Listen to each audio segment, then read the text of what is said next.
आज रिवीजन करेंगे applications of derivatives. कल हो गया था डिफरेंशिएशन, अब एप्लीकेशंस। तो जो पढ़ना है उसमें देख लेते हैं क्या क्या है।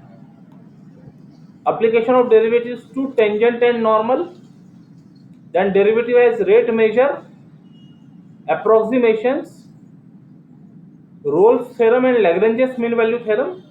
लेकिन ये अभी जो डिड्यूस किया हुआ है पार्ट, उसमें से अप्रोक्सीमेशन और Rolle's theorem, Lagrange's mean value theorem ये माइनस किए हैं। कुछ सिलेबस अभी कम किया है आपका, लेकिन हम रिवाइज करते समय सब कुछ रिवाइज कर लेते हैं, ठीक। और then increasing decreasing function and maxima minima, तो ये सब कुछ हमने पढ़ा हुआ है। कंटिन्यूस फंक्शन क्या होता है, derivative of composite, inverse, logarithmic, parametric, relation between derivative and slope, derivative represent slope of the tangent and higher order derivatives, ये सब कुछ डिफरेंशिएशन में पढ़ा है। सबसे first application of derivative in geometry.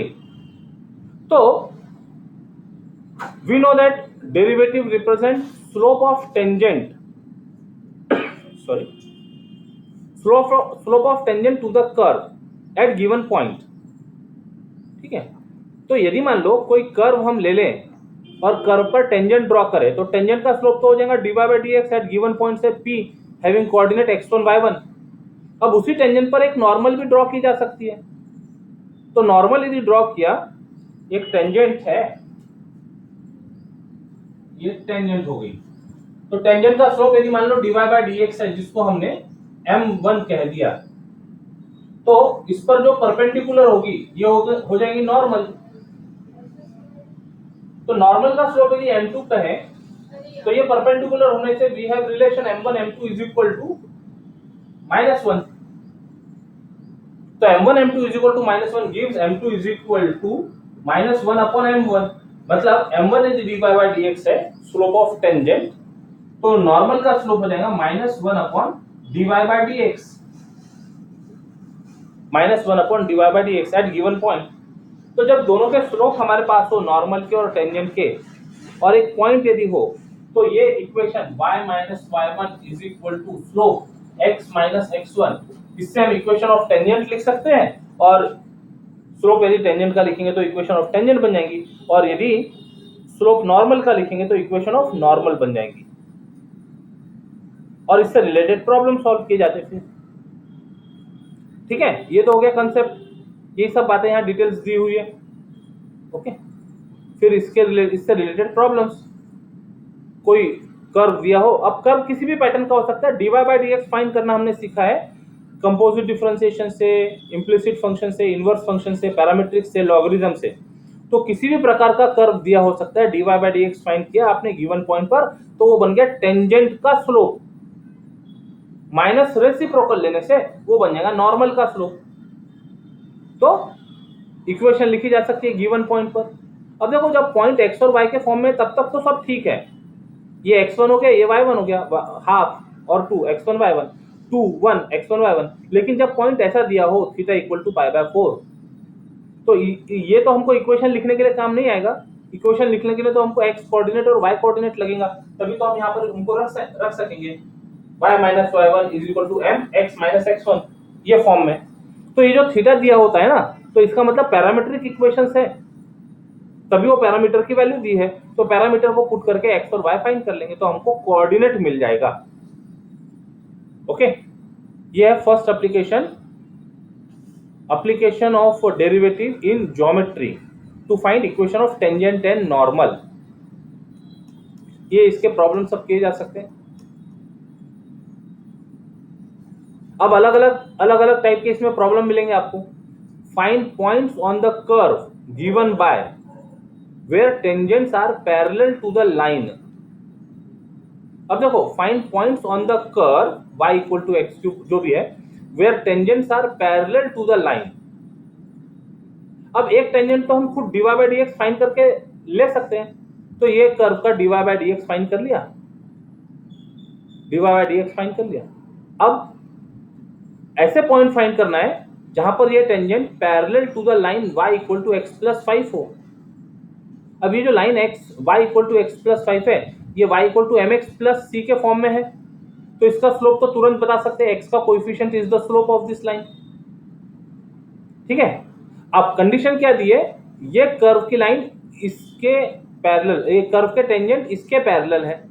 इसका मतलब जो dy बाई dx है वो स्लोप ऑफ टेंजेंट है, और ये लाइन का स्लोप आया है 1, तो ये दोनों इक्वल होंगे, तो दोनों को इक्वेट कर दिया, dy by dx equal to 1। यहाँ से जो हमने dy बाई dx मिलाया था उसको इक्वेट करो, क्वाड्रेटिक इक्वेशन है, सॉल्व करो, x की 2 वैल्यू मिलेंगी। अब पॉइंट बोला है तो ये x की 2 वैल्यू के लिए y में पुट करके y की 2 वैल्यूज आ जाएंगी, तो हमको पॉइंट्स मिल जाएंगे। अच्छा, इसमें एक और कंडीशन ऐसी हो सकती थी, हम क्वेश्चन रीड कर रहे हैं, find the points on the curve given by so and so where tangents are perpendicular to the lines. अब यदि मान लो लाइन ये है y equal to x plus 5, तो लाइन का स्लोप तो 1 हो गया, और यदि परपेंडिकुलर की कंडीशन होती तो अब हमको dy बाई dx और ये स्लोप, इन दोनों का प्रोडक्ट -1 लेना होता था। मतलब क्या बन जाता था, स्लोप 1 है into dy by dx is equal to -1।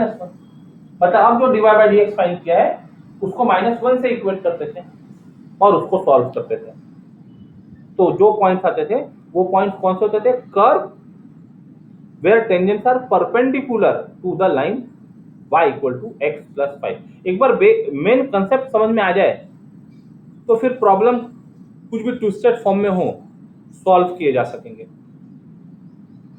तो first application of derivative in geometry understood, revise हो रहा है, रिकॉल हो रहा है, चीजों को जो पढ़ा है तुमने रेगुलर क्लासेस में, रिकॉल कर पा रहे हैं।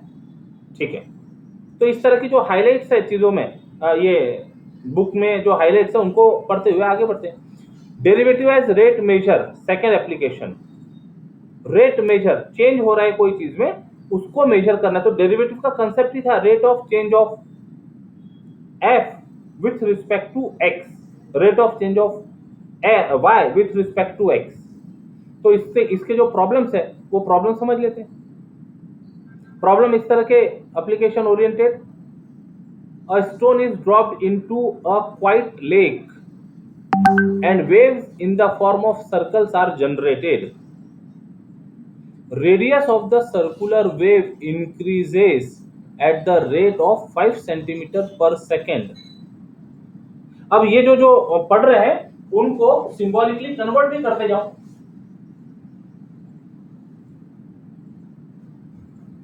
सर्कल फॉर्म हुआ है, radius of circular wave increases, तो सर्कल का रेडियस यदि मान लो, सर्कल का रेडियस यदि r ले लिया तो क्या दिया है, dr by dt is equal to 5 centimetre per second.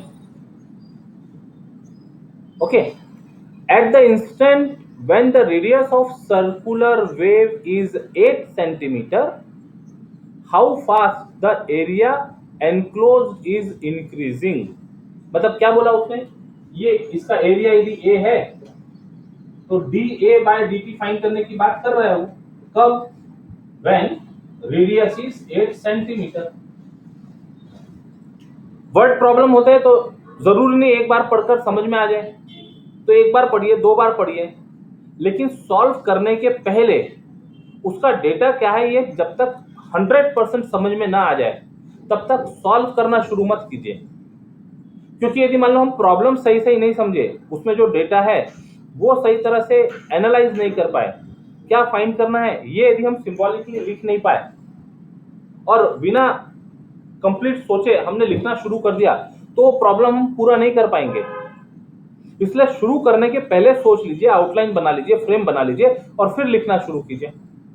तो बात क्या हो रही है, a stone is dropped into a quite lake and waves in the form of circle. पानी डाला तो धीरे धीरे सर्कल बढ़ते जा रहा है, तो वो सर्कल का रेडियस चेंज होते जा रहा है, यानी एरिया भी, सर्कल बड़ा हो रहा है मतलब एरिया भी बड़ा हो रहा है। तो क्या बोल रहा है, radius of circular wave increases at the rate of 5 centimetre per second. Symbolic notation में लिख लिया, dr बाय dt, टाइम के रेफरेंस में बातें हो रही है। At the instant when radius of circular wave is 8, fixed दे दिया 8, how fast area enclosed is increasing. dA by dt find करना है व्हेन r इज 8 सेंटीमीटर। अब जो फाइंड करना है और जो दिया है उनमें कुछ रिलेशन है क्या, a और r। ध्यान से सुनो क्या कहा हमने, जो फाइंड करना है और जो गिवन डेटा है इनमें कोई रिलेशन है क्या? तो yes, area of circle an is equal to pi r square.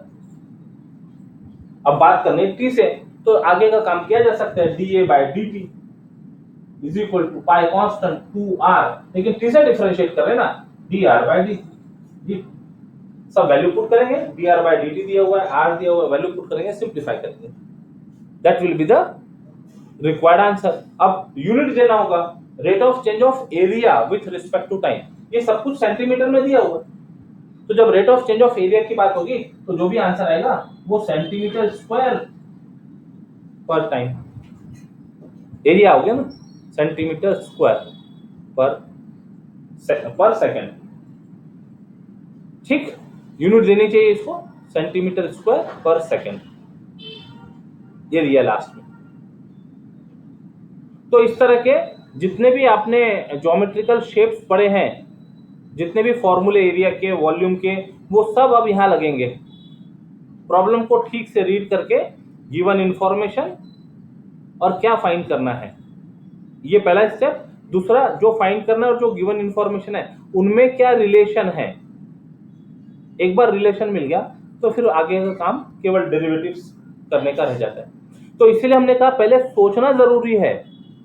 एक बार आपने सोचकर समझ लिया एग्जैक्टली करना क्या है, तो फिर डेफिनेटली आप प्रॉब्लम कंप्लीट और सही सॉल्व कर पाएंगे।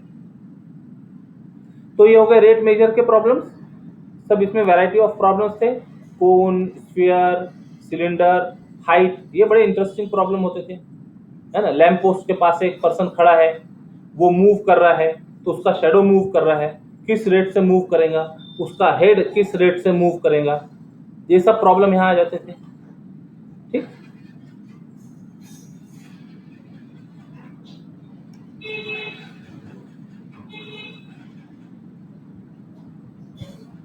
तो rate measure is okay, variety of problems है, उसको थोड़ा समय दीजिएगा जब आप पढ़ेंगे। तो देखो, रिवीजन करते समय हमने क्या पूरा पूरा तो सॉल्व नहीं किया, केवल आउटलाइन तैयार की, समझ में आ गया क्या करना है। तो जब आप वो समरी तैयार करें, चैप्टर की समरी तैयार करें, तो इस तरह के जो आपको लगता है कि ये जो शेप्स है या इस तरह के पर्टिकुलर एग्जांपल की अपने को आउटलाइन पता होना चाहिए, तो उतना उतना काम कर ले, पूरा पूरा सॉल्व करने की जरूरत नहीं है। वो समरी में सॉल्व तो आप कर लेंगे, प्रैक्टिस की हुई है आपकी, इतने प्रॉब्लम सॉल्व किए, एक आउटलाइन बस मिल जाए काम हो जाएगा। Third application is velocity, acceleration and jerk. तो वेलोसिटी और एक्सेलरेशन की बात तो कल भी हमने की थी, जब डिस्प्लेसमेंट का रेट ऑफ चेंज ले विथ रिस्पेक्ट टू टाइम, तो वो हो गया velocity. Velocity is velocity physical interpretation of derivative, geometrical interpretation था slope of tangent, physical interpretation मतलब फिजिकल क्वांटिटी से रिलेटेड जब हम डेरिवेटिव की बात कर रहे हो तो वो बन गई वेलोसिटी, डिस्प्लेसमेंट का रेट ऑफ चेंज, वेलोसिटी बन गई, वेलोसिटी का रेट ऑफ चेंज एक्सेलरेशन बन गया। इतना सब कुछ फिजिक्स में पढ़ा हुआ है, मैथ्स में भी किया प्रॉब्लम सॉल्व। एक और नई टर्मिनोलॉजी आ गई, जर्क। गाड़ी चल रही है, एक्सेलरेट हुआ एकदम से या ब्रेक लगा एकदम से तो जर्क लगता है। तो rate of change of acceleration with respect to time t gives jerk. Symbolic notation में यदि बात करें तो जो सिंबल दिए यहाँ पर वही ले लेते, डिस्प्लेसमेंट के लिए दिए ऐसे, डिस्प्लेसमेंट के लिए दिए ऐसे, तो ds by dt is velocity. अभी हम यहाँ पर डायरेक्शन की बात नहीं कर रहे हैं, मैग्नीट्यूड में काम कर रहे हैं, मैथमेटिक्स में हम कैलकुलेशंस काम कर रहे हैं, मैग्नीट्यूड में काम कर रहे हैं, ठीक है, डायरेक्शंस होंगे उनको। Rate of change of velocity dv by dt is acceleration and rate of change of acceleration da by dt is equal to jerk। jerk के लिए सिंबल दिया हुआ j। ये तो हो गया first derivative of displacement, first derivative of velocity, first derivative of acceleration. यदि इसी को हमको s के नोटेशन में लिखना होता, what is v, ds by dt, तो this is d dt of v का मतलब है ds by dt, which means second order derivative of s, so this is d2s by dt square, ठीक है। Now derivative of a with respect to time t. What is a? So a is d2s by dt square. तो जब d2s by dt square का ddt ले रहे हैं तो it gives d3s by dt cube. तो ये सब हायर ऑर्डर डेरिवेटिव्स दिख रहे हैं अपने को, हायर ऑर्डर डेरिवेटिव. प्रॉब्लम बड़े सिंपल होते हैं. रिलेशन दिया होगा, जो फाइंड करने के लिए कहा होगा उतना काम करेंगे.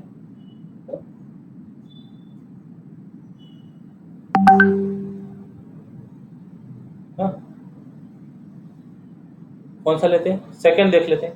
The displacement of a particle at time t is given by, दिया है कुछ function. Find the time when acceleration is 14 feet per second square. The velocity and displacement at that time. क्या क्या फाइंड करना है? Find the time when acceleration is 14. Acceleration दिया हुआ, time find करने की बात कर रहे हैं. तो पहले तो वेलोसिटी एक्सेलरेशन इसके लिए काम कर लेते हैं. तो जो रिलेशन दिया हुआ उसको डिफरेंशिएट किया तो वेलोसिटी मिल गया, वेलोसिटी को डिफरेंशिएट किया तो एक्सेलरेशन मिल गया. तो s है, v है और a है. कई बार ऐसे ही प्रॉब्लम होगा कि फाइंड वेलोसिटी एंड एक्सेलरेशन, ये आ गए, लेकिन अब यहाँ एक्सेलरेशन दिया, टाइम फाइंड करना है. Given acceleration is 14 feet per second square. तो ये जो एक्सेलरेशन मिला है उससे इक्वेट किया 14 से और सॉल्व किया, t की वैल्यू आ गई 2. आगे और कुछ लिखा था उसने, find the velocity and acceleration displacement at that time. तो t आ गया, अब वेलोसिटी फाइंड करना है और डिस्प्लेसमेंट है, तो उसमें t की वैल्यू पुट करो. ये जो t आया है इसको वेलोसिटी में पुट करो तो वेलोसिटी मिल जाएगा, डिस्प्लेसमेंट में पुट करो तो डिस्प्लेसमेंट मिल जाएगा. ओके.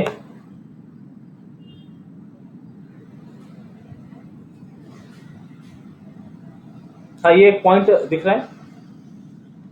ये जो प्रॉब्लम है यहाँ पर बात कर रहे हैं, the acceleration is independent of time. Such a motion is said to be uniformly accelerated motion. Uniformly मतलब उसमें कोई चेंज नहीं हो रहा है, कांस्टेंट जैसा लगेगा. कई बार यदि मान लो प्लेन में सफर किया है तो प्लेन में चल तो बहुत स्पीड से रहा है, लेकिन ऐसा लगता है वो स्टडी स्टेट में है, रुका हुआ है करके. That is called uniformly accelerated motion. ठीक.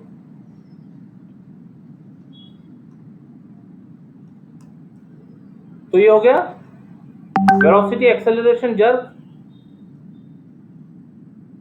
Okay, velocity acceleration jerk type समझ में आ जाता है, चीजें आसान है. ठीक है. Next is approximation. अब ये जो अप्रोक्सीमेशन है ये सिलेबस से कम किया है, लेकिन फिर भी हम रिवाइज कर लेते हैं क्योंकि रेगुलर क्लासेस में पढ़ा हुआ है सब कुछ, तो रिवाइज कर लेते हैं. ये कॉम्पिटिटिव एग्जाम के लिए काम आएगा आपके.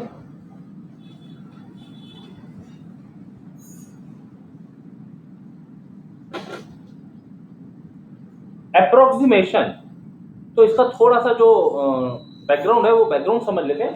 जब हम डेरिवेटिव की बात करते हैं, first principle of derivative at x equal to a, तो पहले जनरल लिख देते हैं f dash x is equal to limit f of x plus h minus f of x upon h tends to 0. अब यदि किसी पर्टिकुलर पॉइंट पर बात करनी हो तो at x equal to a f dash a is equal to limit h tends to 0 f of a plus h minus f of a upon h आ गया. अब ये लेफ्ट हैंड साइड और राइट हैंड साइड इक्वल है, लेकिन उनके बीच में लिमिट बैठा हुआ है. Limit of this expression is f dash a. इसका मतलब ध्यान से सुनना, ये एक्सप्रेशन f डैश a की तरफ पहुंच रहा है, बहुत पास में पहुंचा है, उसके पहुंच रहा है. Limit of this expression is f dash a. तो यदि ये लिमिट हटा दे तो दोनों इक्वल नहीं रहेंगे, वो f डैश a के काफी करीब होगा, तो हम कह सकेंगे दे आर अप्रोक्सीमेटली इक्वल. जैसे लिमिट यहां से हटा दिया तो f dash a is approximately equal, या तो उसको 3 लाइन से डिनोट करते हैं या फिर जो हमने बुक में यूज किया है सिंबल इक्वल के ऊपर नीचे dot. Approximately equal to f of a plus h minus f of a upon h. ये सिंबल यूज करते हैं अप्रोक्सीमेशन के लिए हम. ठीक है. जैसे लिमिट हट गया तो expression is approximately equal to. अब इसको ठीक ठाक करो. मल्टीप्लाई करो इधर, तो ये हो गया h f dash a is approximately equal to f of a plus h minus f of a. This gives f of a plus h is approximately equal to h f dash a plus f of a और f of a plus h f dash a. ठीक है, addition की term इधर उधर कर सकते हैं. अब कोई फंक्शन दिया हो और वो फंक्शन की वैल्यू यदि फाइंड करना है तो ये फॉर्मूला अप्रोक्सीमेशन का हम यूज करते हैं. अप्रोक्सीमेट वैल्यू भी कई बार काम कर जाती है, राइट. किस तरह के प्रॉब्लम होंगे ये देख लेते हैं. रूट 64.1. अब रूट 64 तो हमको पता है, रूट 64 की वैल्यू होगी 8.1 के कारण डेफिनेटली उसका आंसर 8 से कुछ ज्यादा आना चाहिए. तो ऐसे समय जब हमको नोन वैल्यू मालूम है लेकिन 64.1 की नोन वैल्यू नहीं मालूम है, अंडर रूट ऑफ 64.1, तो अप्रोक्सीमेशन काम करेगा. तो सबसे पहले तो इसको देखते हुए हमको फंक्शन डिसाइड करने की जरूरत पड़ती है. तो फंक्शन दिख रहा है, रूट फंक्शन ले लिया, f of x equal to root x. अब 64.1 को 64 प्लस 0.1 लिख दिया, तो 0.1 64 के सामने तो बहुत स्मॉल नंबर है, तो उसको कह दिया h. ठीक है, और a ले लिया 64, तो a प्लस h हो गया 64.1. उसको रखना है फंक्शन में, और क्या क्या लगता है, f डैश a लगता है, f ऑफ a लगता है. तो फंक्शन का डेरिवेटिव फाइंड कर सकते हो f डैश, और फिर सारी वैल्यू पुट करके फॉर्मूले में ये देखो a मिला है, h मिला है, फंक्शन की value f of a, f of 64 वो मिल जाएगा. फिर f डैश a ऊपर जो फाइंड किया उसमें रख देते a, तो f डैश a यानी f डैश 64 वो मिल जाएगा. फॉर्मूला रिकॉल करो, f of a plus h is approximately equal to f of a plus h f dash a और h की वैल्यू पुट किया, और फिर बाद में इसके लिए भी f ऑफ 64.1 f ऑफ 64 लिखा हुआ है, और इसको कैलकुलेट करें. जनरली जब प्रॉब्लम सॉल्व करते हो तो जितने डेसिमल दिख रहे हैं उतना उतना पूरा सॉल्व करते हो तो अच्छा है. अदरवाइज बहुत लंबा यदि एक्सप्रेशन है तो डेसिमल के बाद 4 डिजिट्स आपके आंसर में दिखने चाहिए, मिनिमम 4 डिजिट. उसके पहले यदि कंक्लूड हो जाता है, वो प्रॉब्लम कंप्लीट हो जाता है, टर्मिनेट हो जाता है, तो ठीक है. लेकिन यदि बहुत ज्यादा डेसिमल प्लेसेस है तो मिनिमम 4 डिजिट्स आपके आंसर में दिखनी चाहिए. तो ये पूरा सॉल्व करने के बाद में under root 64.1 is approximately equal to, definitely 8 से ग्रेटर है, 8.0062. 5 बोलने से पूरा ही कंप्लीट हो गया. अभी केवल फंक्शन के नेचर समझ लो. अब ये दिख रहा है 3.98 का क्यूब है. अब 3.98 यानी किसके पास में है ये 3.98? 4 के पास में है ना. 4 से कम है तो जो हमारा h होगा वो नेगेटिव में आ जाएगा. कितना कम है, तो 0.02 कम है. तो फंक्शन ले लिया, फंक्शन का फॉर्म दिख रहा है x का पावर 3, डेरिवेटिव आ गई, a की वैल्यू 4 ले लिया, h की वैल्यू होगी -0.02, और बाकी का काम एज इट इज. 4 पूरा पूरा होता तो 4 क्यूब मिल जाता था, 4 4 जा 16, 4 जा 64, लेकिन उससे कम है तो इसकी अप्रोक्सीमेट वैल्यू 64 से कम आनी चाहिए जब सॉल्व करोगे. तो यस, हमारा जो ऑब्जर्वेशन है प्रॉब्लम सॉल्व करने के पहले वो बाद में आंसर के साथ टैली करना, तो दिखता है सब कुछ बराबर हुआ है. तो इस तरह से अप्रोक्सीमेशन के प्रॉब्लम सॉल्व होते हैं. अब उसमें सभी टाइप के फंक्शन कवर हो सकते हैं, इनवर्स ट्रिग्नोमेट्री हो सकता है, ट्रिग्नोमेट्री हो सकता है, लॉगरिथमिक हो सकता है, एक्सपोनेंशियल हो सकता है. उनको रेगुलर क्लास में क्लास वाइज उनकी कैरेक्टरिस्टिक वाइज प्रॉब्लम्स डिस्कस किए थे. मेन ये फॉर्मूला पता होना चाहिए और क्या हमारा अप्रोच होता है प्रॉब्लम सॉल्व करने के लिए. ये अलग अलग कैटेगरी के, ये सब पावर फंक्शन की कैटेगरी में आ गए, ये ट्रिग्नोमेट्रिक फंक्शन, ये इनवर्स ट्रिग्नोमेट्रिक, एक्सपोनेंशियल, लॉगरिथमिक, और ये polynomial function.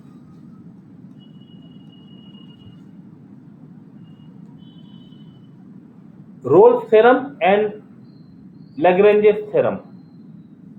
Rolle's theorem, Lagrange's theorem, इनके स्टेटमेंट के साथ में फटाफट रिवाइज कर लेते हैं और मैक्सिमम मिनिमा ये इंपॉर्टेंट है, वो डिस्कस करते हैं।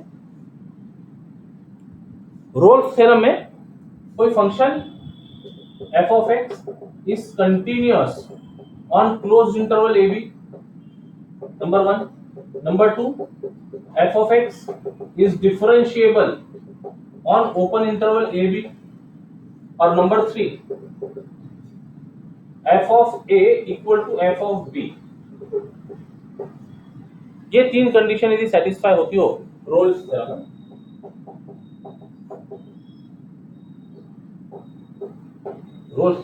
ये तीन कंडीशन यदि सेटिस्फाई होती हो तो there exist point C in open interval AB such that f dash C equal to 0. ये इंपॉर्टेंट कंडीशन है। जब f of a और f of b इक्वल हो रहे हैं, इसका मतलब यदि मान लो ये f of a की वैल्यू है तो कहीं से ऊपर चढ़कर फंक्शन नीचे आया होगा या नीचे से जाकर ऊपर गया होगा, तो हमको कहीं तो भी हाइट मिली होगी, कहीं तो भी डेप्थ मिली होगी। तो जहां हाइट मिली है वहां पर यदि हम टेंजेंट ड्रॉ करें तो that tangent is parallel to the x axis. तो ये किस पॉइंट पर टेंजेंट है, तो ये होगी, ये यदि a और b है तो ये पॉइंट C। तो there is a point, at least one point, एक से ज्यादा हो सकते हैं यदि मान लो कर्व के नेचर ज्यादा हो, काफी अप एंड डाउन हो रहे हो, तो एक से ज्यादा C, एटलीस्ट वन C तो मिलेगा ही मिलेगा, such that f dash C equal to 0। और फिर कंडीशंस दी हुई होती है, find C in the given interval, ऐसा प्रॉब्लम रहते हैं। इसके बाद आता है Lagrange's theorem.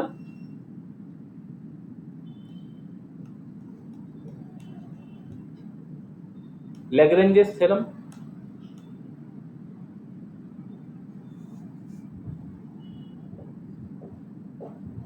Mean value theorem, ये दो कंडीशन फर्स्ट और सेकंड सेम रहती है, थर्ड कंडीशन नहीं होती इसमें।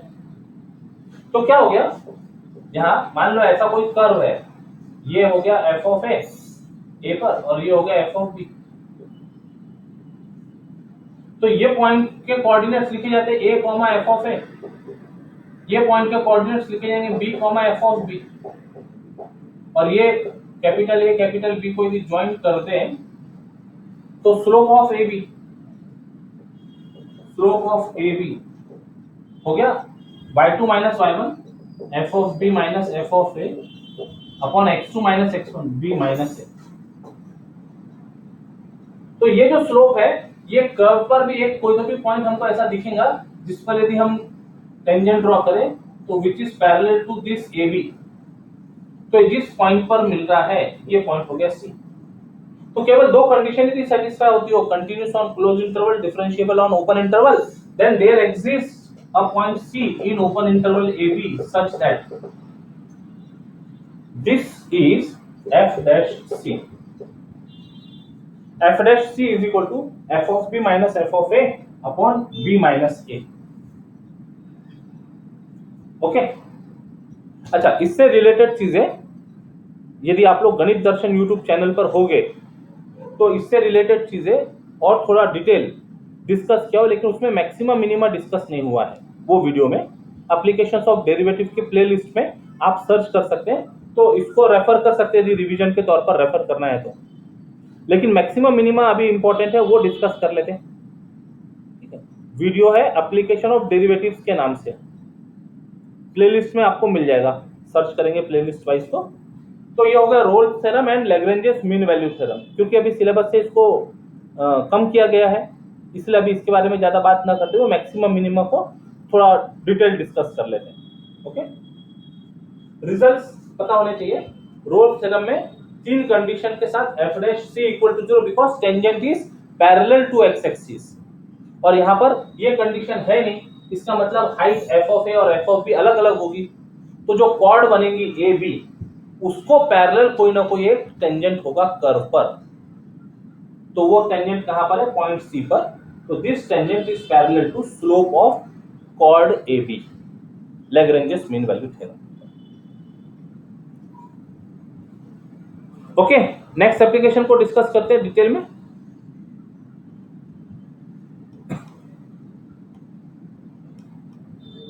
Increasing and decreasing function.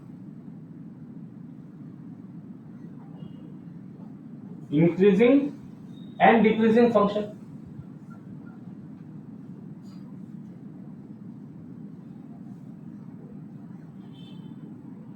Word से समझ में आता है, इंक्रीज हो रहा है, ठीक है, डिक्रीज हो रहा है। तो जब इंक्रीज हो रहा है, डिक्रीज हो रहा है, तो इसको यदि मान लो हम x1 x2 के टर्म में बात करें, x1 और x2, तो डेफिनेटली लेफ्ट साइड से राइट साइड जब चलेंगे तो x1 is less then x2 की बात होगी। अब इसके लिए यदि फंक्शन की value f of x1 is less then f of x2 दिख रही है, मतलब जैसे x बढ़ रहा है उसी तरह से फंक्शन भी बढ़ रहा है, तो फंक्शन हो गया increasing, f is increasing function.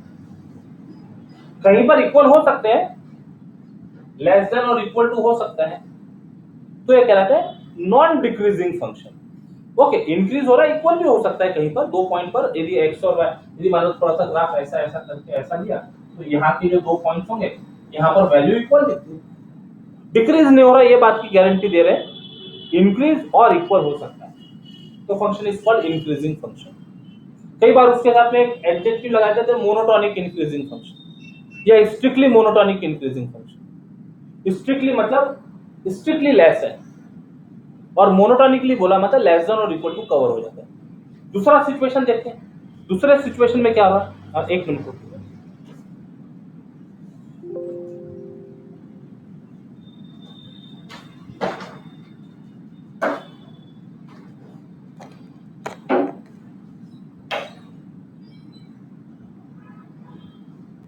हाँ, दूसरी सिचुएशन में लेफ्ट से राइट चलते समय रिलेशन तो ये हुआ x1 is less then x2। अब फंक्शन की वैल्यू डिक्रीज हो रही है, f of x1 is greater then f of x2।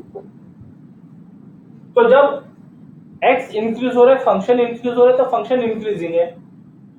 x तो इंक्रीज ही होते रहेंगे, लेकिन फंक्शन डिक्रीज यदि हो रहा है, फंक्शन की वैल्यू डिक्रीज, पहले बड़ा बड़ा वैल्यू है फिर छोटा वैल्यू है, तो फंक्शन इज डिक्रीजिंग। यहां पर भी वही कंसेप्ट, ग्रेटर देन और इक्वल टू 0 रहा तो it is monotonically decreasing function, मतलब इंक्रीज नहीं हो रहा है, नॉन इंक्रीजिंग फंक्शन कहते हैं इसको। और यदि मान लो इक्वल नहीं रहा तो monotonically strictly decreasing function. Okay, अब ये जो सारे कंसेप्ट है, ये सारे कंसेप्ट के साथ में यदि मान लो यहाँ पर हम टेंजेंट का नेचर देखें, टेंजेंट का नेचर इंक्रीजिंग फंक्शन है, मान लो ये इंक्रीजिंग फंक्शन है, थोड़ा और अच्छे से देखिए, इंक्रीजिंग फंक्शन है और टेंजेंट का नेचर देखें, तो टेंजेंट हमको कहां पर, ये इस तरह की लाइंस दिखती है, सेकंड और फोर्थ क्वाड्रेंट, सॉरी फर्स्ट और थर्ड क्वाड्रेंट में। तो फर्स्ट और थर्ड क्वाड्रेंट में रहने वाली जितनी भी लाइंस होती उनका स्लोप रहता पॉजिटिव। तो जब इंक्रीजिंग फंक्शन पर हम टेंजेंट की बात करें तो स्लोप दिखता है derivative f dash x is positive, और डिक्रीजिंग कर्व पर यदि स्लोप लें, डिक्रीजिंग कर्व पर स्लोप लें, तो वो स्लोप, वो लाइन दिख रही है हमको सेकंड और फोर्थ क्वाड्रेंट में। तो सेकंड और फोर्थ क्वाड्रेंट में एक पॉजिटिव एक नेगेटिव है, एक x पॉजिटिव है तो y नेगेटिव है, यहाँ y पॉजिटिव तो x नेगेटिव है। तो इस वजह से जब रेशो लेंगे तो नेगेटिव आएगा, तो स्लोप इज नेगेटिव, मतलब डेरिवेटिव जो है टेंजेंट का वो नेगेटिव दिखता है।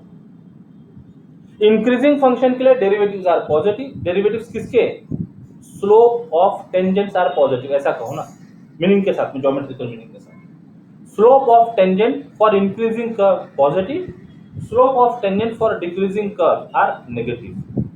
ओके, तो ये इसके इंटरप्रिटेशंस आ जाते हैं इंक्रीजिंग एंड डिक्रीजिंग फंक्शन के, ये सब यहाँ डिटेल्स मेंशन किया हुआ है।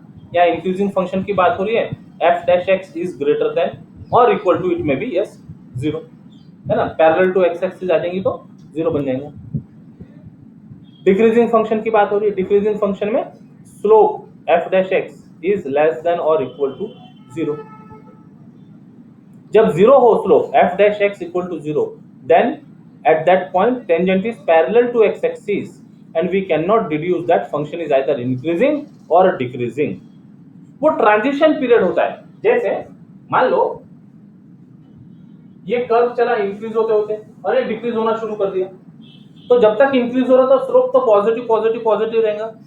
अब सडनली तो डिक्रीज नहीं होगा वो, कोई ना कोई पॉइंट पर जाके स्टेशनरी बनेगा, तो वहां पर पॉजिटिव वैल्यू जा जाके एक बार जीरो बनी और फिर उसके बाद में होना नेगेटिव होना शुरू कर दी। ये टेंजेंट पॉजिटिव, ये टेंजेंट पॉजिटिव, जब ये ऐसा आया पैरेलल टू एक्स एक्सिस तो स्लोप हो गया जीरो। तब उसके बाद जो पॉइंट से यदि मान लो हमने स्लोप फाइंड करना शुरू किया तो वो आ गया नेगेटिव, यानी फंक्शन का नेचर चेंज हो गया, फंक्शन हो गया डिक्रीजिंग नेचर का, स्लोप हो गया नेगेटिव। तो जब f डैश एक्स जीरो मिलता हो तो वहां पर फंक्शन का नेचर हम नहीं बता सकते कि वो इंक्रीजिंग है कि डिक्रीजिंग है, लेकिन इतना बात है कि वो या तो इंक्रीज होकर डिक्रीज हो रहा है या फिर डिक्रीज होकर इंक्रीज हो रहा है। तो नेगेटिव से पॉजिटिव जाने के लिए भी उसको जीरो क्रॉस करना पड़ेगा, तो नेगेटिव से पॉजिटिव जाने के लिए जीरो क्रॉस करना पड़ेगा, मतलब डिक्रीजिंग से इंक्रीजिंग बनने के लिए उसको कहीं ना कहीं tangent parallel to x axis को क्रॉस करना पड़ेगा। तो ये जो कंसेप्ट है, ये कंसेप्ट मैक्सिमा और मिनिमा की नेसेसरी कंडीशन बन जाती है कि ऐसा पॉइंट जहां पर slope is parallel to zero हो, slope is parallel to x axis हो, मतलब f डैश एक्स जीरो हो, तो उस पॉइंट पर हमको या तो मैक्सिमा मिल सकता है या मिनिमा मिल सकता है। तो हम हमारे फंक्शन को डिफरेंशिएट करते हैं। For necessary condition of maxima and minima we equate f dash x equal to zero, उससे x की कुछ वैल्यूज आ जाती है और फिर वो x की वैल्यूज को हम चेक करते हैं मैक्सिमा के लिए या मिनिमा के लिए, तो उसकी कंडीशन है सेकेंड डेरिवेटिव टेस्ट बोलकर उसको यूज करते हैं। ये तो हो गया इंक्रीजिंग डिक्रीजिंग फंक्शन की बात। सो प्रॉब्लम होते कैसे, so that function is strictly increasing, तो क्या करेंगे, फंक्शन लिया उसका डेरिवेटिव फाइंड किया। अब डेरिवेटिव का नेचर देखो पॉजिटिव है कि नेगेटिव है, 3 times x square quantity positive रहेंगी, प्लस 10 है वो भी पॉजिटिव है, इसका मतलब ये पॉजिटिव है for all x greater than zero, for all x belongs to real number, therefore f dash x is greater than 0, gives function is strictly increasing। तो उसका स्लोप कैसा है, पॉजिटिव है तो इंक्रीजिंग, स्लोप नेगेटिव है तो decreasing. हम हर curve को ड्रॉ करके उसका इंक्रीजिंग और डिक्रीजिंग नेचर नहीं बता सकते, इसलिए ये जो एप्लीकेशन ऑफ डेरिवेटिव है इसकी हेल्प लेते हैं।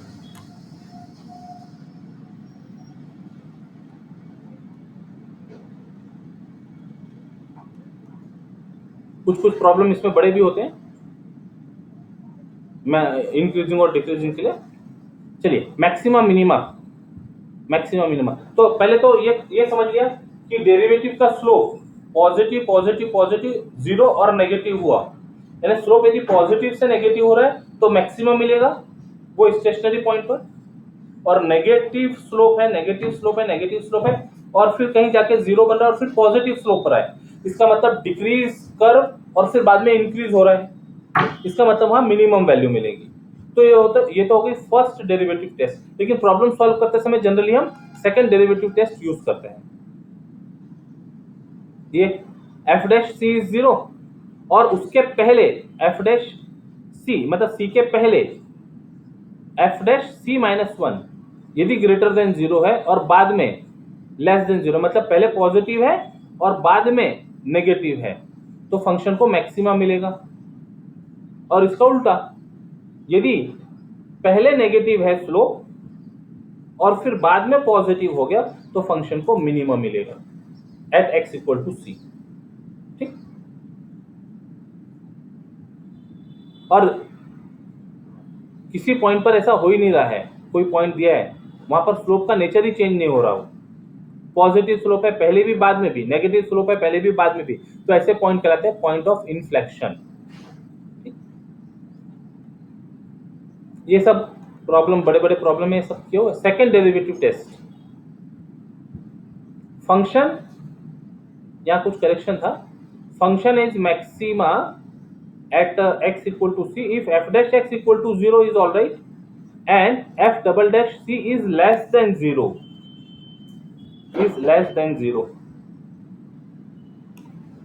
यहाँ करेक्शन किए हुए थे,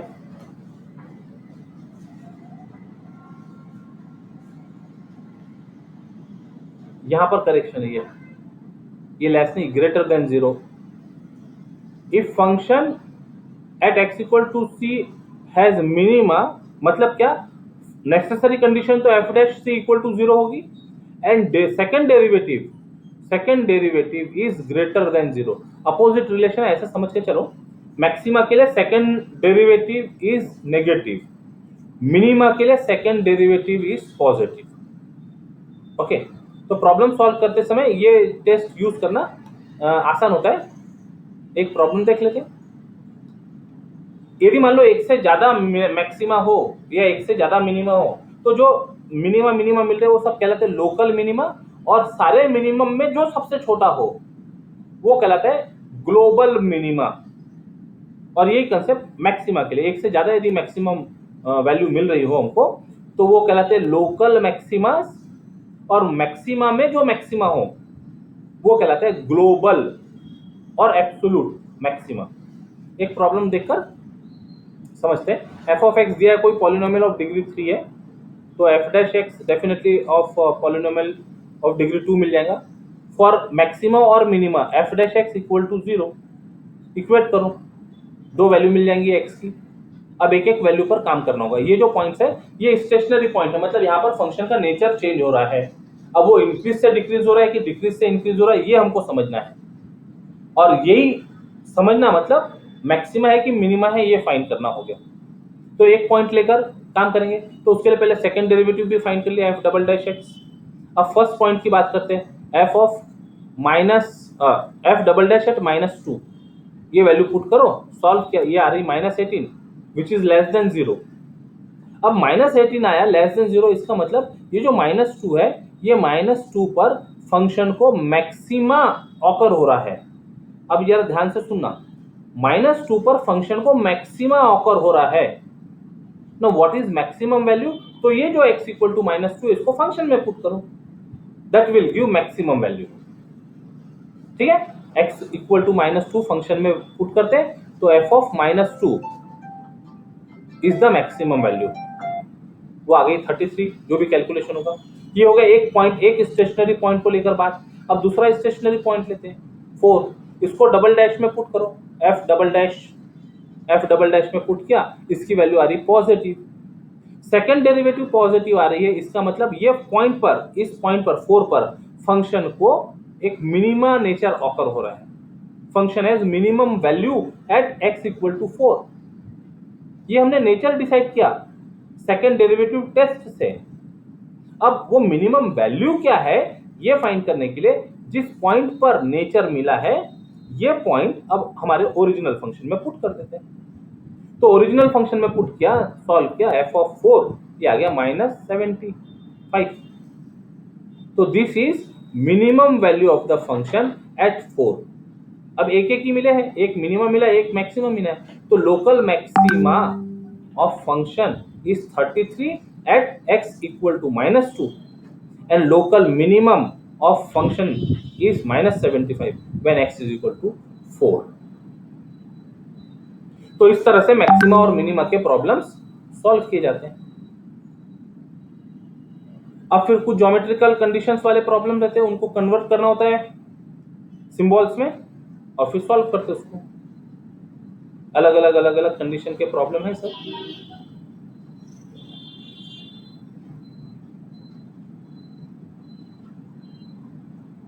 Applications of derivatives.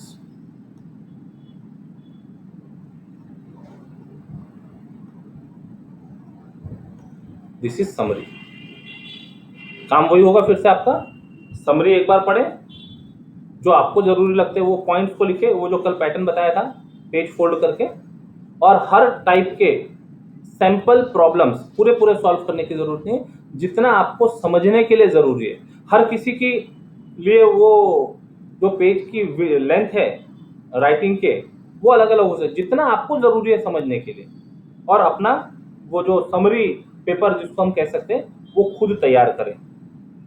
ठीक, आपकी पढ़ाई भी होगी और बार बार आपको पूरी बुक पढ़ने की जरूरत नहीं पड़ती, लास्ट मिनट में वो जो समरी पेपर है उससे काम चल जाता है। तो इसके साथ एप्लीकेशंस ऑफ डेरिवेटिव इसको रिवाइज करने की कोशिश की, तो ये 1 आवर में कुछ चीजें आपने डेफिनेटली रिकॉल की होगी और ये सेशन आप लोगों के लिए बेनिफिशियल रहा होगा, ऐसा मानकर अभी यहाँ रुकते हैं। मिलेंगे फिर नेक्स्ट टॉपिक के साथ। Till then take care, bye bye, जय गणेश।